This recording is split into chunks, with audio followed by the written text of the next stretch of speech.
आपण पाहताय महाराष्ट्र खबर न्यूज। या बातमीचे प्रायोजक आहेत श्री गणेश ज्वेलर्स अँड सराफ दक्षिण पुणे। घरावर पेट्रोल फवारून पेटवल्याने झोपेत असलेल्या आई आणि मुलीचा आगीत जळून अंत झाला असून 2 जण गंभीर जखमी झालेत। कर्नाटकातील बागलकोट जिल्ह्यातील मुधोळ तालुक्यामध्ये बेळगली येथे मंगळवारी मध्यरात्री घडली एक घटना। या घटनेनंतर मोठी खळबळ उडाली असून जखमींवर शासकीय रुग्णालयामध्ये उपचार सुरू असून घटनास्थळी संबंधित अधिकाऱ्यांनी तपासाला सुरुवात केली आहे। कर्नाटकातील बेळगली येथील अक्कीमरडी येथे शेतामध्ये एका पत्र्याच्या शेडमध्ये दस्तगीर साब मौला साब पेंढारी कुटुंब राहते।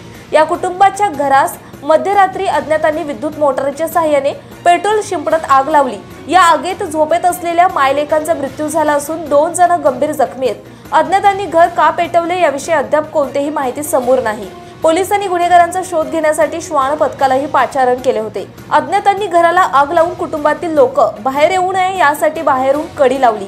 पेट्रोलचा वास आल्यावर सुभान पेंढारी यांना जाग आली। त्यांनी आजोबा दस्तगीर यांनाही उठवलं, परंतु दरवाजाला बाहेरून कडी असल्याने त्यांना बाहेर पडता येत नव्हतं। अखेर दरवाजाची फळी तोडून ते दोघे बाहेर पडले।